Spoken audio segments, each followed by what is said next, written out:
একটা শ্রেণী বলবে বেতনের নামাজ 1 রাকাত। এরা ফাজলামি করার জিনিস আর পায় নাই, নামাজ নিয়ে ফাজলামি শুরু করছে।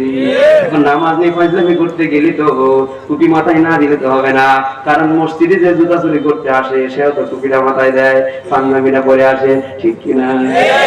মুসলমানের নামাজের ব্যাপারে যদি নামাজ কম পড়াতে লাগে, এই লোকের তো টুপি মাথায় না দিলে এই লোকের কথা মানুষ শুনবে না। এজন্য টুপি মাথায় দিয়ে কিছু মানুষ বলে বেতনের নামাজ 1 রাকাত, 3 রাকাত পড়ার দরকার নাই, তারাবির নামাজ 8 রাকাত, 20 রাকাত পড়ার দরকার নাই। এরকম ফাঁকিবাজ পার্টি এই বাংলাদেশে আছে।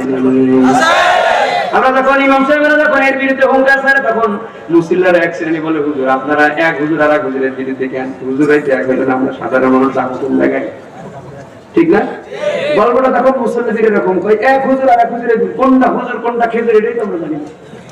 বরিশালে এক ইমাম ধরা পড়ছে 2 বছর আগে, মসজিদের ইমাম 7 বছর ইমামতি করছে, 7 বছর পরে ধরা পড়ছে।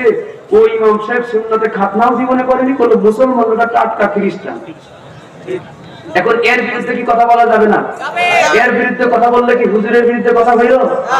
হ্যাঁ, এজন্য কোনটা হুজুর আর কোনটা খেজুর এটা আমাদের বোঝা লাগবে। কারণ ইসলামের বিরোধিতা যারা করে, পক্ষের লোকেরা যেমন দাড়ি টুপি নিয়ে আছে, ইসলামের বিরোধিতাকারী শয়তানগুলো দাড়ি টুপি নিয়েই এই দেশের মুসলমানদেরকে বিরোধিতা করে ফিতনা ছড়ায়, যারা বলে ঠিক কিনা? এজন্য মুসলমানেরা বলেন বেতনের নামাজ কয় রাকাত? বলেন কয় রাকাত? কেউ যদি বলে বেতনের নামাজ 1 রাকাত, এরকম মুসল্লির আমার দরকার নাই, ঘাড় ধাক্কা দিয়ে মসজিদ থেকে বের করে দেন। 3 রাকাত নামাজ মানবে তো আসবে, নাইবে যেখানে মনে চায় সেখানে চলে যা। আল ফিতনাতু আশাদ্দু মিনাল কতল, হত্যার থেকেও ফিতনা ছড়ানো জঘন্য।